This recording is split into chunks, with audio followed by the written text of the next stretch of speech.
SBC Aktualno, podcast kluba slovenskih podjetnikov. Dan Lenart je z nami. Kam povabiti morskega volka kot te internautiko? Kaj ga vprašati kot o barkah? A imaš lahko boljšega gosta, kot ga imamo danes na SBC-ju? Ne. A si lahko živčen? To pa ja. Tako da jaz sem. Dan, izvoli. Še enkrat dobrodošel. Hvala lepa. Samo eno stvar je rekel, če ga lahko kaj sprašujem, ker sam ne zna govoriti, in to je bila prva laž, ki sem jo slišal od njega. Ne? Ker zadnji podcast, ki verjamem, da ste si ga tudi vi malo gledali, je veliko govoril. Danes nažalost nimamo toliko časa, ampak verjamem, da bo kar, pa lahko tudi se usedava, se mi zdi, da nam bo bolj udobno. Evo. Kdo od vas ima barko? Dajmo tako začeti mogoče. Ali pa jahto. To ne bojo povedali. Dober, ena roka je. Ne, Eden. Dan me je rekel, mogoče najprej povemo, kaj sploh delam, pa sem rekel, pa se to vsi vemo, ne, ali pa vedo. Pa rekel, ni nujen, mogoče me kdo kliče, ko ima 7-metrsko, če mu lahko kaj pomagam. A je veliko takih klicev?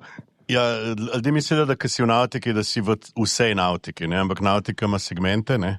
Mi smo začeli z serijskimi barkami pred 35 leti in smo to počasi potem preusmerili v velike jahte.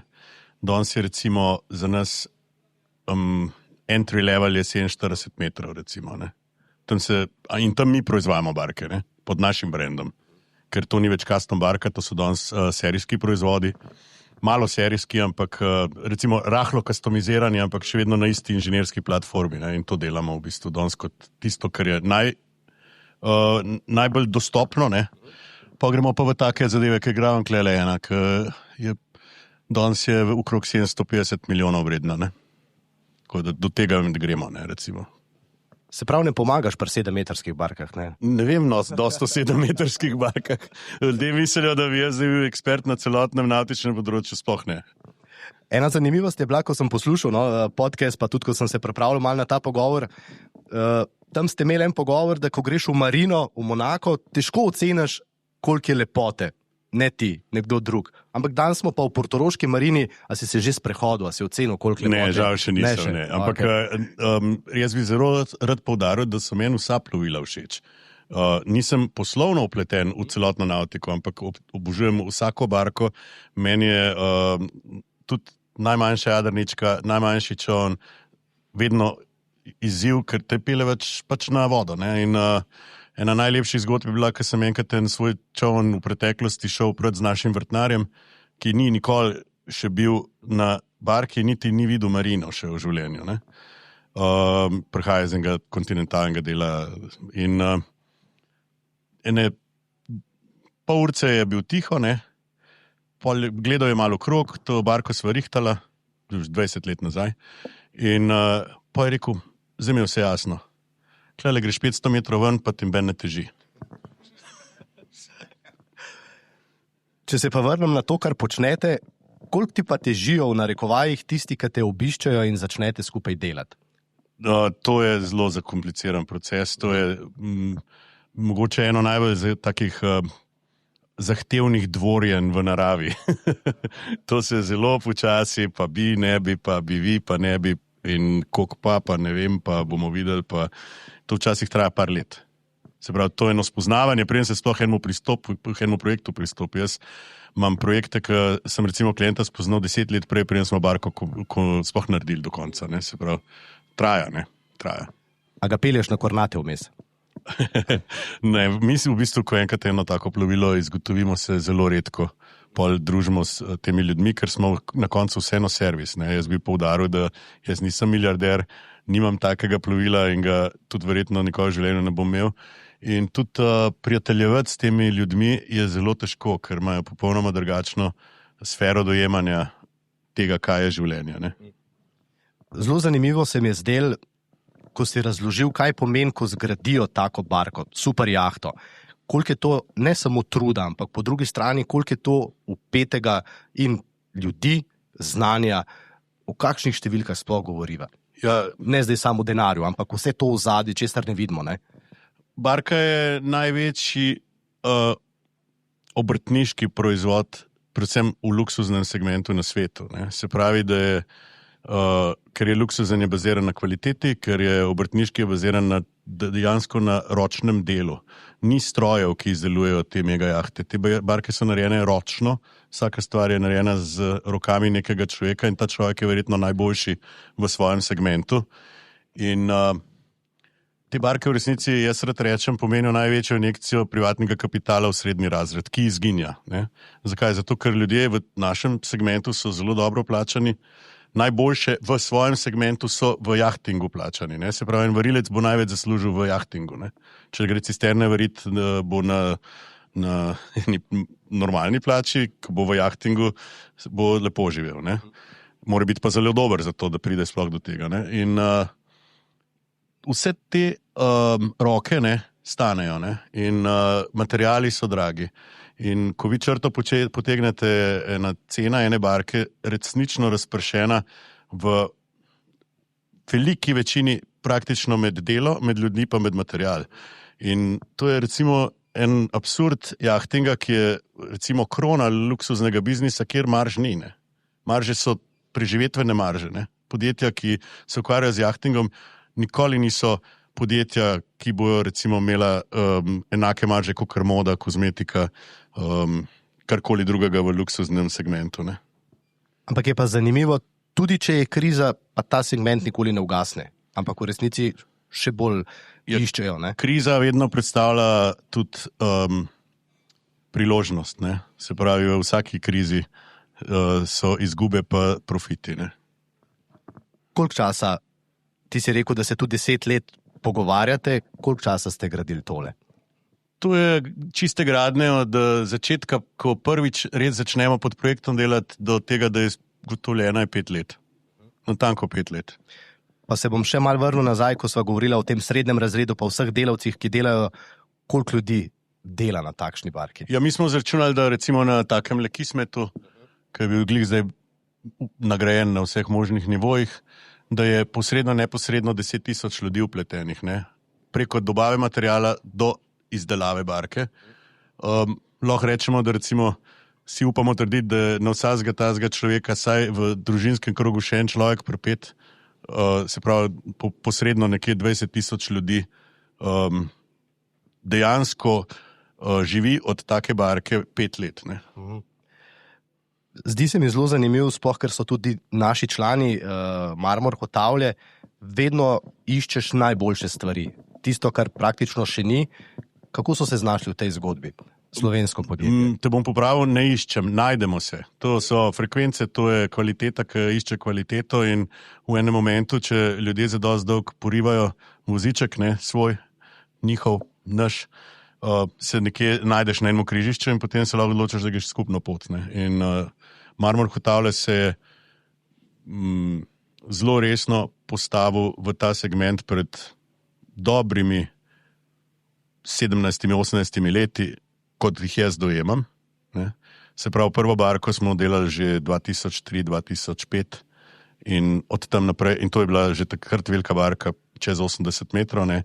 In od takrat smo praktično večino naših največjih projektov z Marmor Hotavlje naredili, ki je na začetku jasno še nastopil kot podpogodbenik, zdaj pa že dolg časa direktno na projektu. Ne. A je še kakšno slovensko podjetje, ki poriva toliko, da ste se našli? Žal ne bom znal poimensko, ampak jaz ogromno Slovencev srečam na barkah v montaži. To pomeni, da razna manjša, večja slovenska podjetja, ki so v interjerju, mogoče sodelujejo, Bobič recimo dela, ne? Ampak sodelujejo tudi samo pri montaži. Pri montaži, ki niso oni izdelovali, ampak montaža je ogromen sestavni del take barke. Ne? To ni prenesti dva stola noter, ne? To je izdelava vsakega vogalčka na desetinko milimetra natančnosti. Ne? In to se naredi v barki, ne glede na to, koliko si ti uspel prefabricirati zadevo v svoji delavnici, jo v montaži v resnici šele realiziraš. Ne? Zdaj, zdaj smo že pretele, ampak bomo mogoče še skočili na tisto te veliko. Fascinantno se mi je zdelo, to je nepredstavljivo recimo za navadnega državljana ali pa zemljana, kaj vse vsebuje Nord, kaj vse, takrat si razlagal, koliko nekih pomožnih vozil je recimo v takšni barki. Ja, Vprašaj me, kaj ni. Česa ni, balona nimajo mogoče, ne, edina stvar. Mislim, lahko ga imajo, če ga hočejo. Ne? Zdaj, to ni, da ga ni, to je nekaj, kar si preneseš na barko. Ne? Vse je gor. Vse, kar človek lahko danes misli, si lahko spomne v enem delu ene zabave, preživljanja prostega časa. Pač vse je gor. Ampak kdo je ta, ki ima vse te zahteve in te ideje? A jih tudi tukaj ti daš? Seveda, mislim, ene stvari niso definirane, ne obstajajo te zadeve. Ne? Recimo, če vi naredite, tako kot smo na Nordu naredili hangar za Augusta Westland, danes je to Leonardo 139, to je ta delovni helikopter na vojaški specifikaciji, za 15 ljudi v vojaškem segmentu, za 9 v biznis segmentu. Ta hangar je pač nek prazen kontejner, ne? Na en način. Ne? Sveda je klimatiziran, ker helikopter je zelo občutljiva zadeva. Kaj lahko z njim naredimo, kadar ni helikopterja noter? Ker helikopter, ko je v operacijah, je tudi čez dan parkiran v zunaj, bodi si v spredi, bodi si za hangarjem. In pač noter je treba zdaj mogoče še eno dodano vrednost temu hangarju dati. Ne? Na Nordu je to olimpijski certificiran squash igrišče, ne? Za tribuno za 20 ljudi, ki se postavi, ne? Lep les se postavi iz modularnih elementov v 3 urah in tisti tehničen aspekt tega hangarja zgine in ste vi v krasnem squash courtu iz filma s steklenimi vrati pa s tribuno, recimo. Ne? Noro. Še ena stvar je zanimiva. Omenil si, da nekateri lastniki teh ladij, super jaht, naprimer sodelujejo tudi z inštituti, nekaj, o čemer sploh ne vemo, nikoli ne govorimo o tem. To je pravzaprav tudi plavajoči laboratorij lahko, ne? Ja, Nord je recimo opremljen z arheološko kapaciteto, se pravi z sesanjem peska z dna, z pranjem vzorcev, laboratorij za analizo vode, za analizo arhetipov, ki jih najdemo pač v vodi. To je en del, pol ima pač RV, se pravi daljinsko voden batiskaf brez posadke, ki gre v inšpekcijo, to je na kablu, ne? Ker morate vedeti, da pač radijsko vodena zadeva pod vodo ima svoje negativne aspekte, se pravi tukaj ima dejansko 4 km kabla, ki pošle batiskaf v bistvu v izvidnico, pa ima pa svojo podmornico, ki gre 3 km globok. Ne? Ampak najprej greš pogledat, ne greš s podmornico dol v nekaj, kar ne poznaš posebej, če ti ni glih za umret še pri teh letih, pa pri tem bogatstvu, ki ga imaš. Ne? Potem, ko ste to zgradili, potem, ko ste to splavali, kdo je prvi poklical, jaz bi imel nekaj podobnega? Ne pokličejo nekaj podobnega. Rad bi imel nekaj s takim impaktom, s takim dosegom, s tako magnitudo vpliva na to, kako en opazovalec doživlja to. Ne? In nikoli ne isto, ne? Ker vsak pač pride do nas zaradi tega, da ne bo isto, ampak bo pa saj tako močno. Ne? Se pravi, išče se moč dizajna, zato so naše barke vse relativno različne ena od druge, ker vsaka poskuša eno čist popolnoma svojo pot narediti, to pa tudi nam omogoča, da je večina naših bark ikoničnih, ne, zaradi tega, ker se ne ponavljajo. Ne. Tudi če imamo eno krasno formulo, je ne ponovimo, iščemo vedno novo. Ne. Zdaj na začetku se rekel, mogoče ali pa verjetno takšne barke nikoli ne bom imel. Kakšno bi pa imel, če ne bi bilo torej omejitve? Ja, to je tisto, ko bomo pogledali, ne, ja. Ampak spet jaz ne bi imel barke, ne, jaz iščem več od tega, da bi imel samo plovilo zase. Mi vsi vemo, da ta plovila ne plujejo zelo veliko. Ne. Tudi če so zelo uporabljena, ne govorimo to niti o 6 mesecih na leto, pa pomeni, da je to zelo, zelo aktiven yachtsman, da je 6 mesecev na barki. Še vedno barka pred večino časa ni uporabljena. Ne. Jaz sem vedno želel, da bi eni svoji barki dal en večji namen, višji namen, daljši doseg. In v bistvu je pol to ta jadrnica, ki smo se zdaj lotili ravno skozi to mojo fundacijo okoljevarstveno. A se dotaknemo že tega mal, mogoče? Ja, ti vodiš. Ja, stej, časa imava dovolj, se bova mal prepletala, ampak glede na to, da si res ta morski volk, da živiš z morjem, da delaš največje presežke, ki plujejo po naših morjih, potem se pa v bistvu zdaj vračaš pa čisto koreninam s to zadevo. V bistvu sem jaz vedno bil v ozadju jadralc, ne?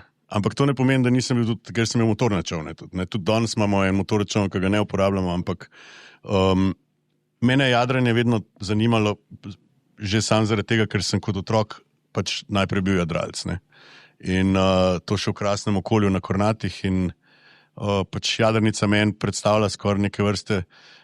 Skozi jadrnico sem jaz nehal se bati morje, sem ga naučil se samo spoštovati, ampak oboževati istočasno. Ne? Zaradi tega, ker je jadrnica brez avtonomije oziroma je neskončna avtonomija. Ne? Se pravi, ti, ko greš na vodo, ne razmišljaš o tem, kaj moraš narediti, da bo barka še plula. Ne? Ti se ukvarjaš predvsem s tem, kam bi šel, pa kaj bi delal. Ne? In to je ta aspekt, ki meni paše, ne, recimo. Ne. In glede na to, da si nikoli ne vlajšaš dela, ne, če prav razumem skozi vse stvari, je bila tudi pot, ko si šel jadrat takšna, da si dal stran motor, ne, in si rekel, neč, veter. In... Lej, to je tako, recimo, bi bil pilot Airbusa 380, se ti tam letenja ne čutiš, ne. Mislim, če si frej, pa greš popoldne za vikend v jadralno letalo, kjer si stisne noter, da res čutiš letenje, ne. Pri meni je podobna stvar, ne. Jaz recimo pač imam barko rad, ampak da čutim res, da res začutim spet morje, mora biti to zelo ekstremno v bistvu. Ne? In zato se pol samo obsojam na take podvige, ki mi sam meni osebno že predstavljajo eno krasno zadevo, ko sem šel čez Atlantik, pač sem šel brez vsega, ne? Kar pomeni brez vsega niti kompasa, ne? Nobenega interjerja, nobene kuhne, nobenega stranišča, nobenih navigacijskih inštrumentov, nobenega GPS-a, nobenih kart, nobenega sekstanta, nobene elektrike, nobenega avtopilota. Pač, kaj da bi vzel jadrnico klele z jadralnega kluba, pa šel čez Atlantik v bistvu. A ti nihče ni rekel, da je to noro? Nisem spraševal, ker bi me verjetno ustavili na začetku, ne, ampak... Kaj pa Tatjana? No, Tatjana ne mara teh stvari. Ampak to je bil time of my life, ne. Jaz sem to s takim užitkom naredil, meni je Podunavac v Izoli naredil jadro, vrhunska. Barka je bila sestavljena iz recikliranih bark, ne, opuščenih regatnih projektov. Se bo kakšna slikca. V bistvu ni izgledala kot Frankenstein, ampak v resnici je bila Frankenstein, to je ta barka, ne. Bila je blazno performantna, klele me je en prijatelj slikal, ki je helikopter, ki sem šel na Tigve poslal, zato da so me enkrat iz vode slikali. In to je bila čista zabava, ne. To je bilo vsak dan menjanje jader, mislim, da ne zgleda, da sem se glih cjazil čez vodo, ne, v bistvu.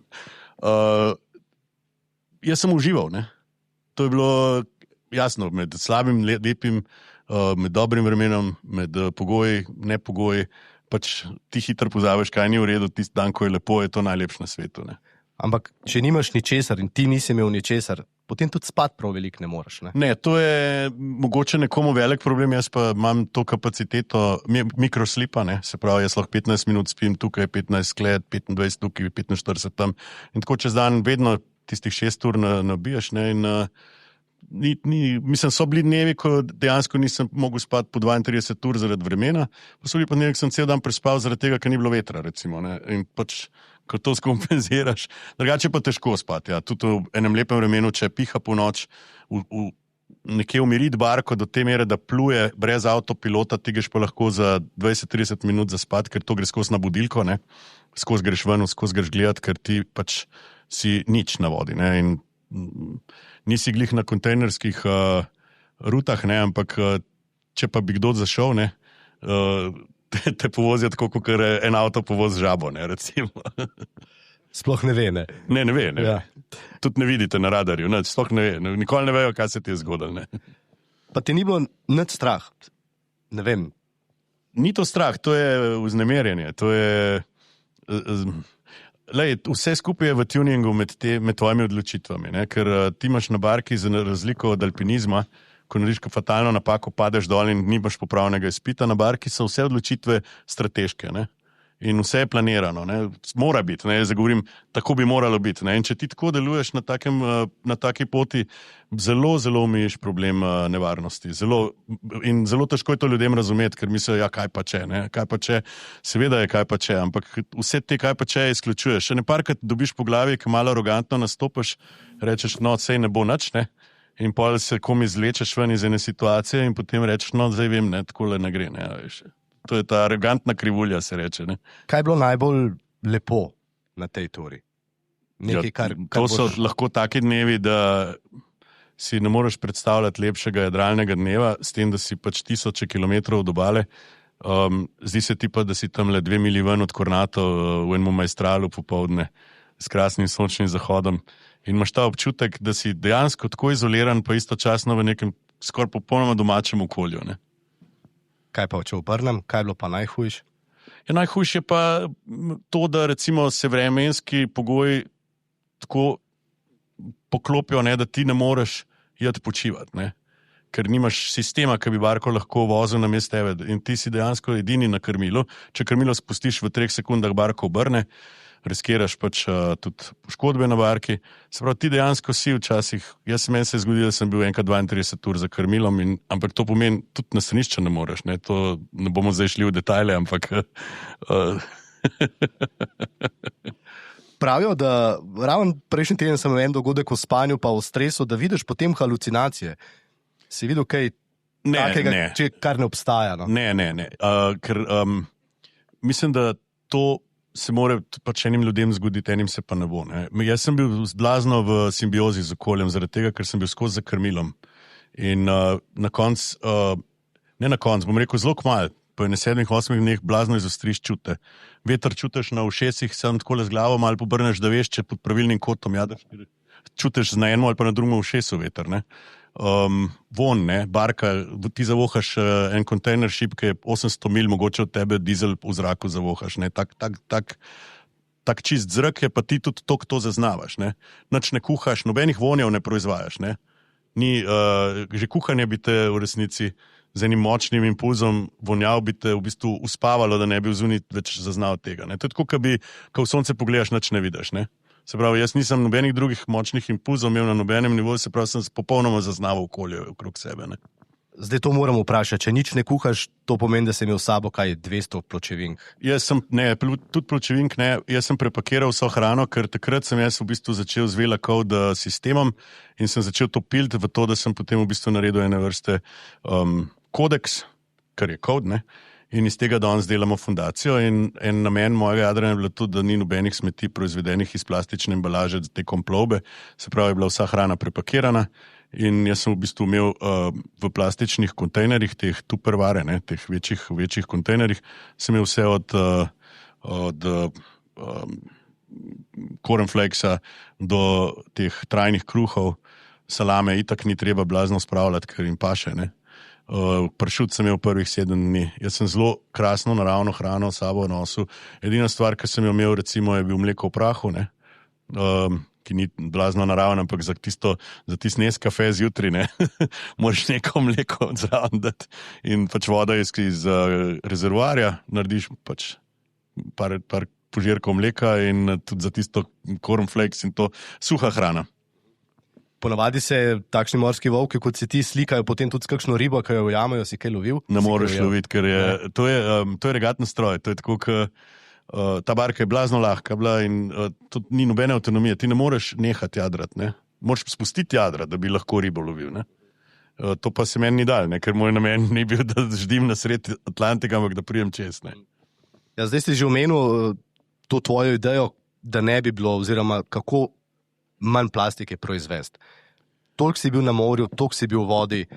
Mogoče, če se vrneš nazaj, ko si bil še mulc, pa si hodil v Kvarner, pa dansko pogledaš plažo ali pa morje na Hrvaškem.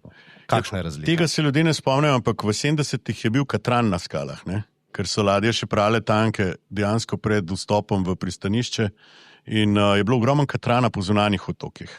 Kamorko si se usedel, si riskiral, da se na katran, ker je na soncu stopljen usedeš, no tega danes ni več, ne? Plastične embalaže skoraj ni bilo. Se ni bilo plastenk takrat, ni bilo polivinil vrečk, se predvsem ni bilo toliko teh nakupov, ne? Se pravi, da ni bilo toliko tega niti na vodi, da bi do tega prišlo, ne? Nisi najdel plastike, recimo, ne? Jaz se spomnim teh jugov, to je bila trava, pa morska trava, razne veje, kakšna želva, ki je zanesel morska, ampak plastike se jaz ne spomnim iz 70-ih let. Če greste danes pogledati, kaj se v jugu zgodi, je to zelo žalosten pogled, ne? Ampak to je vidna plastika, ne? To je estetsko onesnaženje poleg okoljevarstvenega problema. Dejansko je grdo za pogledati, ne? Ampak ta vrečka, ki jo vidite, je bila pred parimi tedni največ odvržena, ne? Potem pa začne razpadati, ne? In to je tisto, kar v bistvu bi rad opozoril na to mikroplastiko. Ja, vsi poznajo mikroplastiko, pa mislim, da je to problem zaradi tega, ker boste vi sardino pojedli, boste mikroplastiko, to bo ti tak dober vase. Ne? To sploh ni problem tega. Problem mikroplastike, dajva se najprej vrniti na drug problem, ki ga skozi opozarjamo, pa živimo s tem, se pravi izpusti. Ne? Zdaj se je cela filozofija, cela industrija pognala okrog izpustov, se pravi omimo emisije. Ne? Nihče ne poudarja eno drugo stvar. Sej naš planet absorbira CO2, ne? Je narejen za to, da absorbira CO2. Tudi če ga mi proizvajamo, ga tudi planet lahko absorbira, če absorpcija planeta deluje. Ne? Absorpcija planeta, temu se reče ocean sink. V bistvu dobesedno požiralnik, bi lahko rekel, ne umivalnik, ampak oni s tem mislijo požiralnik, ne? Oceanski požiralnik. Oceani absorbirajo več kot polovico CO2 na svetu, ne? In absorbira ga fitoplankton, ki je takoj pod površino, s fotosintezo, tako kot rastline na kopnem, pa proizvaja kisik. Se pravi, mi tudi večino kisika v naše zrače iz oceanov dobimo. Ne? In mikroplastika obteži fitoplankton, da ne zaključi svojega procesa fotosinteze in pač zniža absorpcijo, zniža tudi proizvodnjo kisika in potone, ne? In namen tega je, kot veste, da pač vsak plankton, ki se obremeni z CO2 potone in CO2 se dejansko kopiči na morskem dnu. Ne? Potem počasi to skozi milijone let je to postala mogoče nafta. Ne? Ampak ta proces mi prekinemo z mikroplastiko. Mikroplastika je pa povsod. Vsako morje je polno, ne, danes. Ne. Se pravi, ne govorimo o tistih plavajočih otokih plastike sred Pacifika, govorimo o mikroplastiki, ki dejansko zavira absorpcijo CO2. In mi se ukvarjamo, če bi zdaj to poenostavil, mi se ukvarjamo s tem, ko imamo zamašeno stranišče, se ukvarjamo s tem, da bi šli čim manj na stranišče, zato ker ne požira. Ne. Se pravi, mi probamo emisije omejiti, ne ukvarjamo se pa s tem, kako bi povečali absorpčnost. Ne. In o tem se zelo malo govori, ampak ravno lansko leto je masa plastike v oceanih presegla maso biomase v oceanih. Se pravi, vse rastline pa vse ribe v oceanu skupaj z vsem planktonom, z vsem tehta manj kot plastika, ki je danes v oceanih. Ne. In ta plastika ne gre stran, ne. Gre z stoletje. Ne. In krog je pa tak. Ne govorimo o vrečki pa o plastike, ki jo vi vržete v vodo. Ne. Ta gre itak v vodo že pred vami. Ne.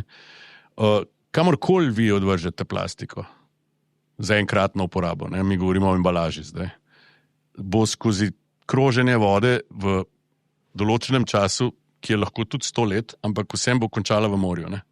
Se pravi, mi, ki nekaj odvržemo danes na kopnem, je bo to končalo v morju, sprano v tak ali drugačen način v morju noter. Ne.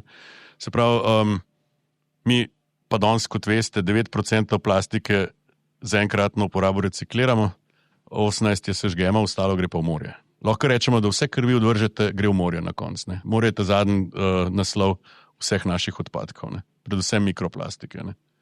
In kako omejiti to? S tem se pa moja fundacija ukvarja. Ne.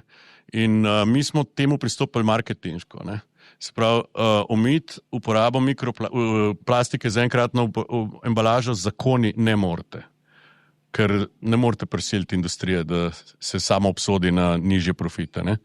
Ravno tako ne morete apelirati na zavest ljudi, zaradi tega, ker pač v povprečju zelo malo ljudi čuti zavest. Se pravi, na tiste, ki jo čutijo, lahko apelirate, ampak to ni zadost, da bi naredili neko spremembo. Ne. Edini način je, da naredite modo iz tega. Se pravi, plastika ni kul, ne. Fashion je ne imeti plastiko doma. Ne. Ko pridete nekomu na mizo, na večerjo, pa je na mizi plastenka, se zmrdnete, te tipa ne vejo. Ne. To je način. Ne. Se pravi, mora biti modno, da ti tega ne delaš več. Ne. Se pravi, da se nehajo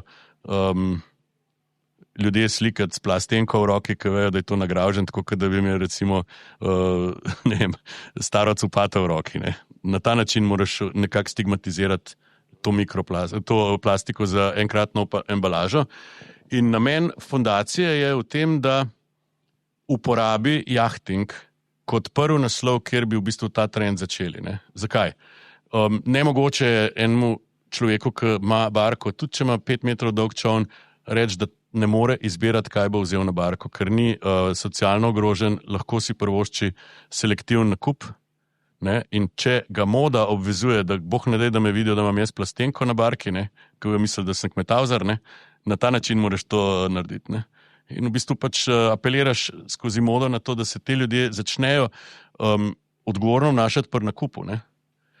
Zdaj pa, če to spremeniš v trend v nautiki, kot prvo nautiki nekako restituiraš neko naprednost, ki je sploh nima danes je samo stigmatizirana. Se pravi, dokler iz nautike ne bo prišlo eno gibanje, nekaj pozitivnega, ki je vse splošno pozitivno videno in ne more biti stigmatizirano, bo nautika v bistvu na udaru. Ne? Mi smo na udaru kot sektor, zaradi tega, ker ne vidijo ničesar pozitivnega v tem, kar mi počnemo s temi barkami, pač sama nautika zgleda sama sebi namen. In opremti jo z eno idejo, ki bo nekje restituirala ene vrste smiselnost tega sektorja, to je pozitivno že za samo nautiko. Istočasno je pa nautika pač lahko fashion trend. Še vedno je tudi unik, grdo govorijo o nautiki, je v resnici nekje na tiho. In nautika je kaporno, noben ne gleda, ampak vsi bi pa, kot bi si lahko prvošali, bi pa to. Tako je. Tako da pri jahtingu je isto, se pravi, če bi iz jahtinga en pozitiven trend prišel, potem te ljudje, vsi mi, ki smo v jahtingu, gremo vse ko prej dol z barke in pač začnemo se tako obnašati tudi doma in tako nekako lahko razširiš en trend kot eno modo in v bistvu s tem vplivaš pol na industrijo, ker industrija v bistvu pogrunta, da pač hitro se prilagodi povpraševanju, tako da na ta način se bi to dalo izvesti, recimo. Zdaj si kar veliko stvari povedal, pa bom mogoče postavil vprašanje tukaj na koncu, ker si industrijo omenil. A pa ima posluh industrija za to, kar ti zdaj govoriš? Katera industrija? Ta industrija, ki vsem plastiko pripelje tudi v nautiko. Ima posluh. Okay. Zato, ker jaz imam recimo za tale moj jadranje 14. junija imam nekaj sponzorjev, in te sponzorji aktivno hočejo v bistvu sodelovati pri preoblikovanju lastnega brenda skozi Vela fundacijo, ker Vela fundacija bo v resnici na koncu ene vrste nalepkica, ki jo boš dobil gor lahko na svoj proizvod, da se nekako vklapljaš v gibanje. Mi nismo zapoved, mi nismo priženca, mi nismo zakonik, mi smo neke vrste zadeva, s katero lahko simpatiziraš v določenem procentu ali pa 100%. Dosti je, da simpatiziraš, Na ta način delujemo. Če se vrnemo mogoče še malce nazaj, da narediva en tak krog, katera želja ali pa ideja je bila, pa jo nisi mogel uresničiti, ko si mogel pripraviti nekaj za naročnika? Tega je veliko. To so še moje zadeve, ki jih bom še prodal, Nekaj moram imeti v zalogi, nekaj stvari, ki jih moram še realizirati. Okay. A obstaja kakšen, ki si hotel realizirati, pa morda ne za takega naročnika, da se ti je zdel, da mogoče to ne bi bilo zanj, da boš prišparil to idejo uresničitev za koga drugega? Ne, jaz v momentu, ko delam za naročnika, dam pač vse v sebe v tistem smislu. Ampak ti moraš vedeti, da je to tako, kot da bi delal glasbo, pisal glasbeno partituro, Ti moraš začeti z nekim akordom pa to razviti. Ne moreš vse, kar bi rad povedal, v eno simfonijo dati, ne moreš v eno pesem vse dati, zato imajo izvajalci več pesmi. Se pravi, ko pa tisto pesem narediš, pa probaš najboljše narediti s tistimi toni, s tistimi akordi, s tistim, kar si postavil na začetku kot eno okostje tega projekta. No in zdaj ti dobiš naročilo, neomejeno denarja v narekovajih in idej želja. In potem pride nova stranka, ki ima zelo podobne začetke, se pravi neomejeno število denarja, ideje. Tega ni, se to me boš popravil, ampak zato me zanima, a moraš iti prav za to na jadranje, da ti najdeš vse te nove ideje, ali tebi to v glavi se kar Ne, jadranje je meni izključno samo dejansko marketinško platforma za to, da promoviramo fundacijo. Jaz z jadranjem jasno kaj dobim. Dobim pač sigurno en imič enega jadralca, ampak to v mojem poslu kvečemu kapitanom veliko pomeni, ker rečeno, ta se saj zna po vodi perati, ker večina dizajnerjev v mojem poslu nima pojma niti kako gumenjak 4 konji parkirati. In to je dejansko problem, ker smo edini sektor, kjer delujejo ljudje, ki o samem proizvodu nimajo pojma. Deva se za hec poigrati s tem. Vsi smo avtodizajnerji. Zato, ker vsi avtomobile poznamo. Če neč drugega, celo uro, cele 2 uri, ves čas jih gledaš, ene pred tabo, ene za tabo, en mempele. Mi poznamo oblike avtomobilov, ne? Znam jih celo opisati, celo rečemo, ta je agresiven, ta je športen. Se pravi, vemo nekaj o avtomobilih. Ne? Kak smo mali dizajnerji, ne? Zdaj, če znaš narisati, v redu, če ne. Ampak veš, poznaš proizvod in poznaš uporabo in kako nastopa. Ne? Enako je z arhitekturo, vsi smo arhitekti, vsak živi nekje, ne? Pač večina nas, ne. Se pravi, vemo nekaj o prostoru, o interjerju, o arhitekturi. Vsa arhitektura, ki je pač tudi urbana, je javno dostopna, se pravi, vsi vidimo, se pravi, to je vse na nas vpliva, da vemo nekaj o arhitekturi. O modi vsi nekaj vemo, ne? Vsak nekaj obleče, ne gremo nagi zjutraj ven, ne. Se pravi, vsak bi lahko nekaj povedal o tem, kaj on misli o modi, ne. V jahtingu imaš ljudi, ki niso na barko stopili, pa se ukvarjajo z jahtingom, ne. To je ena posebnost našega sektorja, ne. Tudi avione poznamo, vsi letimo z avioni, ne. Vse te stvari, tudi inženir na avionu, dizajner aviona, projektant aviona, se z avionom peljal veliko v življenju, ne. Ni še nikoli bilo tako, da bi en inženir letalski ne bil še nikoli na avionu privatno, ne. Se pravi, vsi poznajo proizvod, s katerim se ukvarjajo. Jaz poznam dizajnere, ki niso še nikoli bili na barki.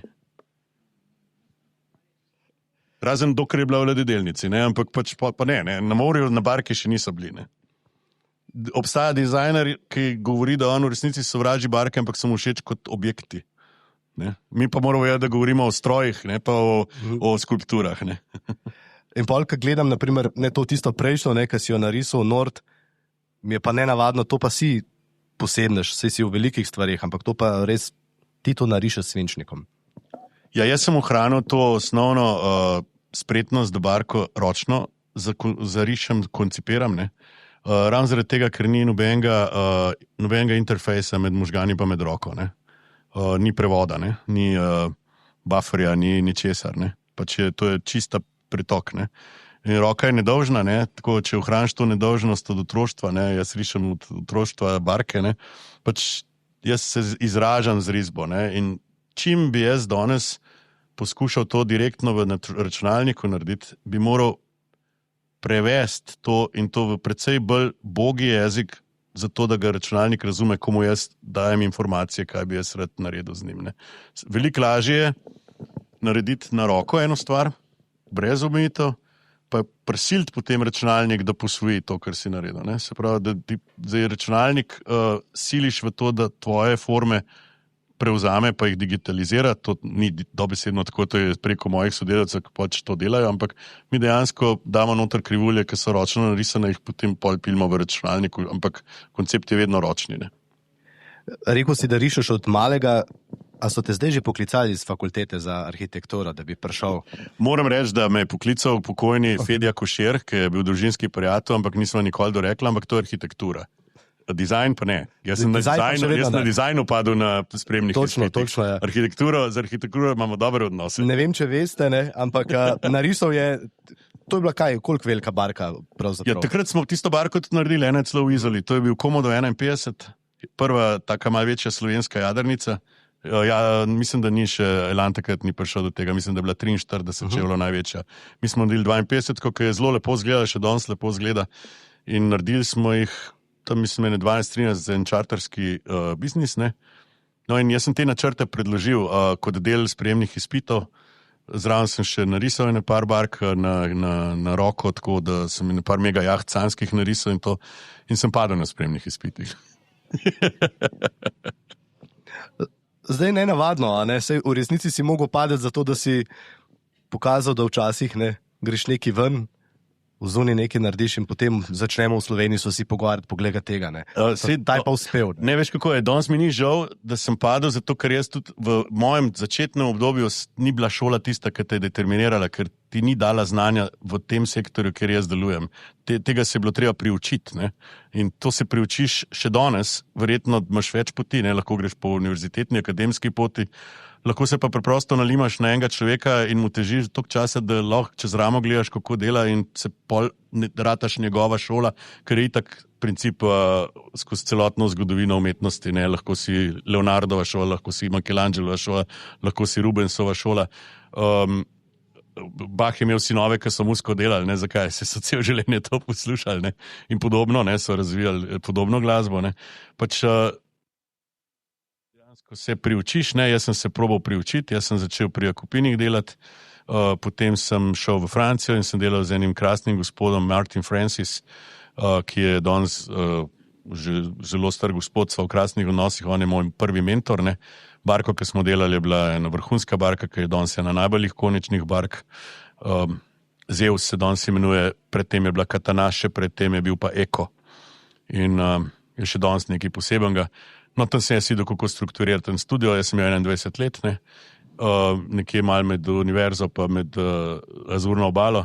In pol sreča mojega partnerja in postava studio pri mojih 22 letih, kar je točno 35 let letos.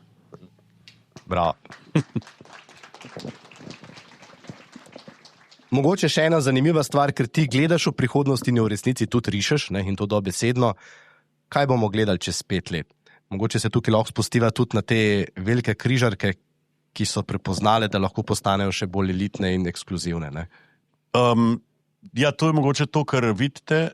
Mi vidimo vedno 5 let naprej. Mislim, da se zelo hitro razvija segment žepnih križark, ki so mogoče malo večje od največjih jaht, ampak zadost mehne, da nudijo vsaj malo tega yachting experience, da niste vi v rezortu, ampak ste skoraj na velikosti enega plovila z številom ljudi okrog, ki še vedno eno intimo dajo. So barke s 50 kabinami, z 100 kabinami največ, recimo, ne. Se pravi, lahko tudi 25 kabin, ne. Ampak to je high-end luxury, se pravi, veliko več kot recimo Ritz-Carlton, ki ima pač par tisoč ljudi gor, in tekmuje z najdražjimi rezorti, recimo 100,000 evrov na teden za osebo, recimo, ne. Za kabino, recimo za kabino, ne. Tok stane, recimo, na Sešelju en res vrhunski rezort, ki ga mogoče niti ne najdete v katalogih, ne, z 10 vilami skrit na enem točku, ne. In tukaj vidiš priložnost, da daš svoje ideje noter. Ja, zaradi tega, ker zahtevajo yachting design, ker ne morejo biti več križarke. Morajo izgledati bolj atraktivno, morajo izgledati nekaj še bolj od jahte, ampak v resnici s tem pač privabiš na sam objekt, vse bomo videli čez en čas, privabiš na sam objekt v bistvu interes oseb, ki bi, a veste, za isti denar, se pravi 100,000 na teden, najamete lahko 30-metrsko barko, ampak ste še vedno v enem segmentu jahtinga, ki je relativno majhna barka, ne. Zdaj, za 100,000 imate mega yacht experience na taki barki, ne. Se pravi, pomeni vse na najvišjem nivoju, ne. Več od kjerkoli hotela. Ob vsem tem luksuzu, ki ga ustvarjaš, ki ga v bistvu ti dodaš tem super jahtam, greš pa na kavo najrajš v Ljubljani še zmeraj v navadno kavarno. Ja, sej to je napačno videnje mene. Zato tako postavljam. Jaz se ne gibljem ne v okolju milijarderjev privatno, niti ne, moja gospa zelo dobro to pozna, to je moja teorija, prodajalke v Armani trgovini, ne. Vzamete gospodično, ki vam reže pršut v šparu, ne, za plačo X, in jo za isto plačo X postavite v Armani trgovino prodajati Armani oblekce, ne. Ona se spremeni, ne. Ampak v resnici je še vedno samo prodajalka z enako plačo in vendar rata drug človek, ne. In to je to, kar se dogaja lahko v mojem prostoru določenim ljudem, zaradi tega, ker mislijo, da so v kontaktu s temi klienti, oni nekako poskušajo zdaj dobesedno posnemati življenje teh klientov, ker je v bistvu eno zelo tragično in žalostno življenje, zaradi tega, ker ti ves čas veš, da ti to nisi in da ti tega ne moreš niti slučajno, niti približati. Zatem lahko navidezno ustvarjaš en vtis, ampak to nima veze s tem, kaj se realno dogaja na tisti strani, ne. Evo, čisto zadnje vprašanje, kater cilj moraš izpolniti na morju še? Ja, zdaj sem vam povedal, ne. Jaz imam 2 cilja. Največji cilj je to fundacijo pognati, ki ni absolutno finančno obremenjena zadeva, zaradi tega, da bi nekdo nekaj zaslužil, kakor si ti rekel, večkrat me ljudje vpraša, zakaj to sploh delam, ne, iz čiste ljubezni do morja. Se pravi, pognati to fundacijo pomeni imeti samo toliko sredstev, da to laufa. Namenjena je pač ta velika barka bo temu, da bodo pač mladi ljudje gor tudi, da bo delala misija čez Atlantik z raznimi celebrity, da bojo razni brendi sponzorirali določene stvari, ki se bojo vedno okoljevarstveno in brendovsko prepletale. Sama barka je brez brenda, ne, zato lahko na njo nalepite katerikoli brend. Ne. Do te barke pač pridete zdaj še kakšno leto, pa še nekaj fondov iščemo. Zato pa zdaj 14. junija grem pa jadrat 100 jadrničko, se pravi z laserjem, 4,23 m dolga barka, 1,37 m široka. Hrvatje so napisali, da si čuden, sam povem. Ne? Morate si predstavljati, da živeti 7 dni na tej barki, kar pomeni 500 mil narediti na barki, ki se ne sme dotakniti kopna, ne smeš imeti nobene asistence in ne moreš nehati jadrati, zaradi tega, ker jadrati se ne da sneti. Se pravi, to je še malo bolj zahtevno od tukaj, ker sem še nekako lahko spal, bo zelo težko spati, ne? Ker ne da se niti nikamor ulešti, lahko greste se v vodo raztegniti, ne? Nič ni gor. To je deska z jamborom pa enim jadrom, ne? Dajme se zmeniti, ko priješ nazaj, da te bom še malo povprašal po tej vožnji, ne? Ker se mi zdi, da bo še bolj zabavna, kot tista. Ja, predvsem ne bomo venih smeti proizvedel, to je prvi cilj, ne? Se pravi, barka bo popolnoma brez impakta v 7 dneh na okolje, ne? Ja, nič, to je to za ta del, hvala lepa. Upam, da ste uživali, jaz sem zelo živel. Vse imam že ful veliko vprašanj, pa ga imam čez 14 dni še enkrat v Hotavljah, tako da ne smem danes čisto vse vprašati. No? Tako da, evo, Dan, najlepša hvala. Hvala lepa.